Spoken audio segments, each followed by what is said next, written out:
welcome to Turn the Page, the official podcast of the Syosset Public Library.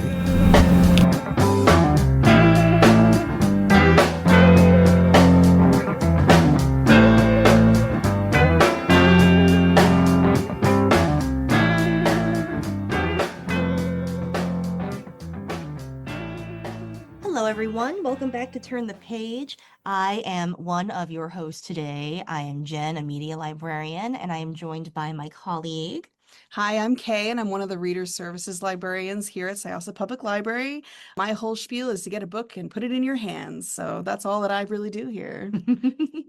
And we are both so excited to present this author who is here to discuss an absolutely delightful romance that touches on let's say a hobby that we both feel very fondly towards. So we are so excited. Welcome. Could I ask you to introduce yourself and your book, please?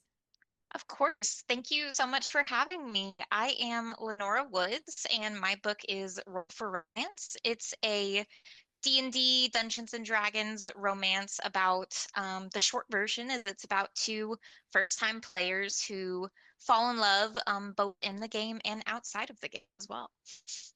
It's so cute. It is, just such a delight to read. Yeah, before we get into the book itself, could you just tell us a little bit about your journey as a writer and where this project came from? Yeah, absolutely. My debut novel. So I started writing this book. Honestly, burnout was a very big theme in the book, and I started writing it during a time in my life after I had really faced a lot of burnout and was trying to figure out what my next steps were. And the only thing at the time that I could think to do was just do something that writes or brings me joy. And I love D&D. I've played D&D for almost 10 years now, and this book just kind of where my love for D&D and my unpacking some feelings about what experiencing burnout like kind of came together. And I explored both of them while writing. Yeah, and that's the story of how we got started. Well, that did lead me to my next question because I am the D&D nerd here. Not that Jen hasn't played, but I have also played for like 10-ish years, give or take. I'm a very new initiate. You are a new, yeah. Awesome. Got Jen into it pretty recently. And I've DM'd a couple of times. So I was kind of wondering, because you write both in the perspectives of your characters IRL, but also in game. Have you written a campaign before? Have you ever DM'd anything before? I haven't actually. Well, that's not quite true. I usually, like, admittedly, I definitely feel comfortable in the player role. I have written a couple one shots, and I did a very small campaign. I really in over my head as dungeon master, but I love doing short form shots. I think those are fun. Hilariously, with D&D in the dungeon master role, at least, I love storytelling and I love the role playing. I'm just not good at combat. That's what separates me from crafting campaigns on my own. But I have full DM with my group. I want to play a game that he's not DMing. So Yeah, I think it's really fun the way that the book cuts back and forth in between let's say, the in real life story of Sadie and Noah and the campaign that they're playing. And I love the way that they speak to each other and they sort of reflect, the changing relationship and the dynamics of the group. And I'm really curious about whether you wrote those two storylines in dialogue with each other. Did you go back and forth? Or did you write one and then write the other in response? Because they speak so beautifully to each other and they really reflects, like their campaign reflects their changing relationship and the changing group dynamics. It's very lovely.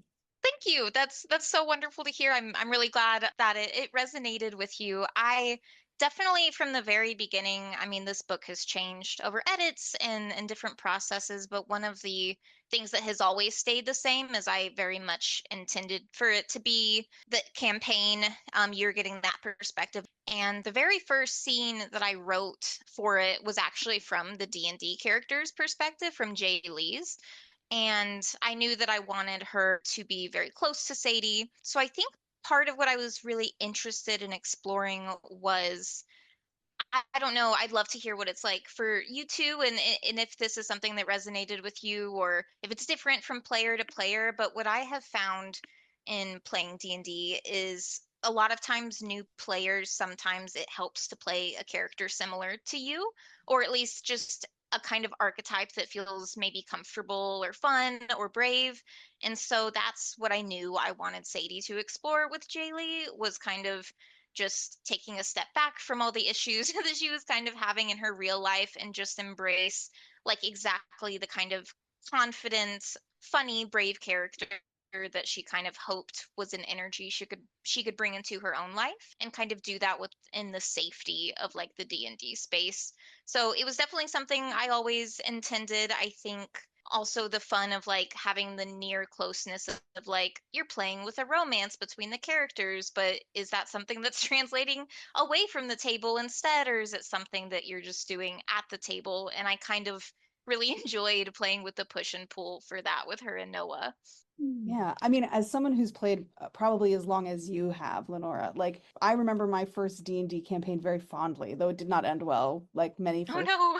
campaigns. But I will agree with you that you tend to play a character that reflects who you are. And me and a ton of my other friends, especially my queer folk out there, played with characters that then helped us discover who exactly we are. I have a friend who didn't realize she was trans until she realized she was only playing female characters at the table. So That's amazing. it is true that, we want to hold a mirror up to ourselves, especially when we're role playing, especially when we're exploring and when we're writing stories as well, because that's really what D&D is. It's you're writing a story, but you're doing it cooperatively.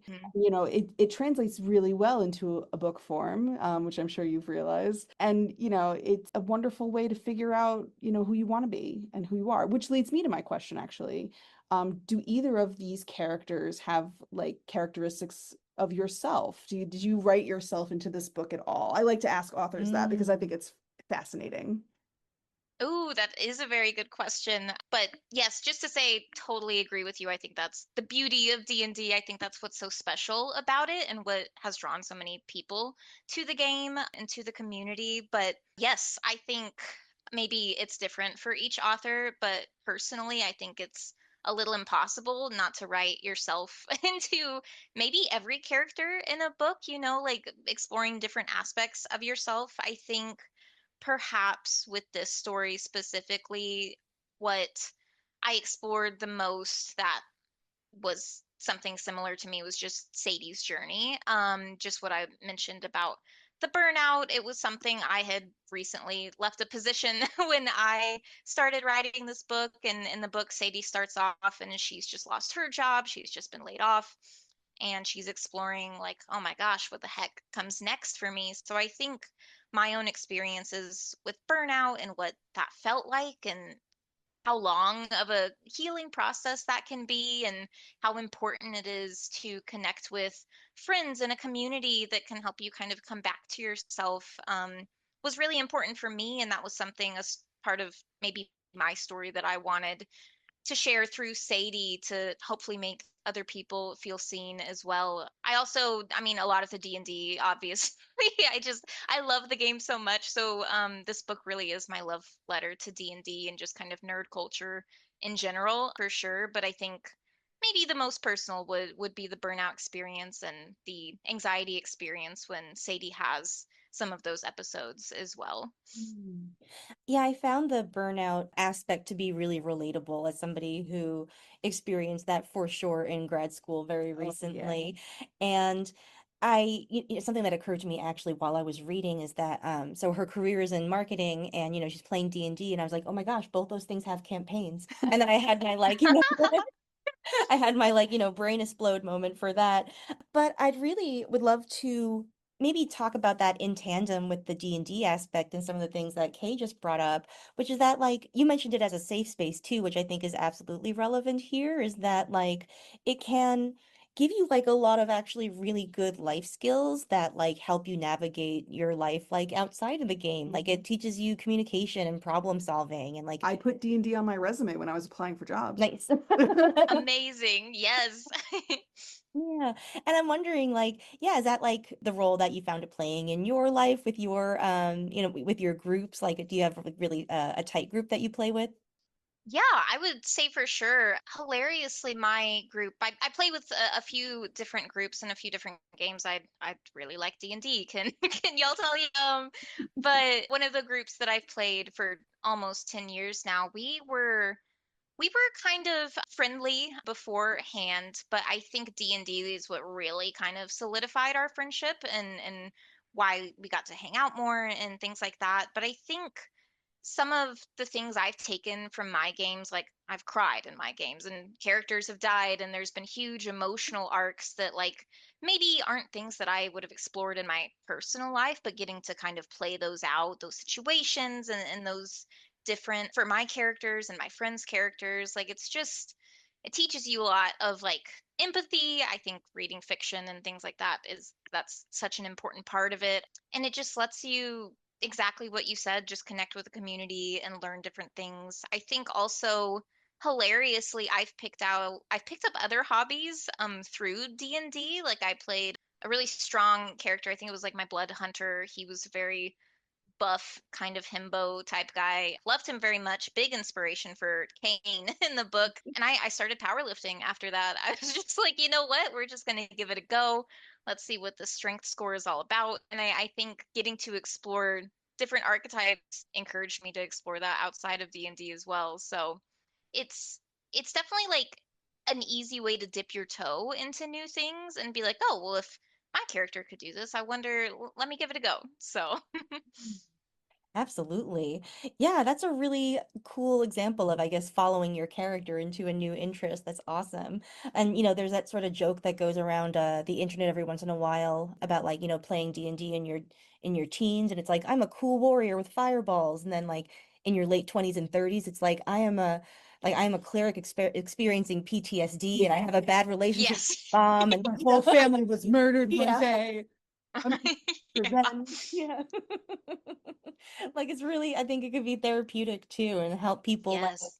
confront things in creative ways, like when they are not quite ready to do it Yeah, in real life. for sure. Hmm. It's one of the best things I think I love about D&D. My group has recently moved on to Pathfinder for no specific reason, just that the DM is like, you guys should really try it. So I will say the differences really are that there's just more. Pathfinder's just more. So now I get to make a traumatized cat person who's also a witch, and that's been really fun. Do you have like a class you really like to play as? I'm sorry I keep asking all the D&D questions. I'm just very you've hit my secret spot here.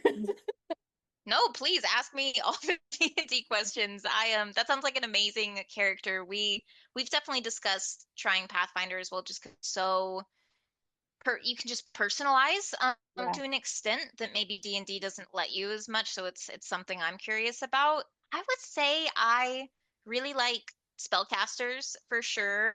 Cleric might be my favorite. That definitely inspired Jay Lee in her class. I just think cleric is so fun in that you can worship so many different types of gods and you can really have a different type of cleric. Like wizard is going to feel very wizard no matter what, but cleric you could be like a war cleric with armor and a shield, kind of classic like healer type cleric, or maybe like a nature druidic spin. And I just love how many different things you can explore with that. But I used to only play tieflings, which I care a lot about me. All of the stereotypes are true, but I'm playing human fighter right now to love her. I've had way too much fun playing human fighter and just hitting things all of the time.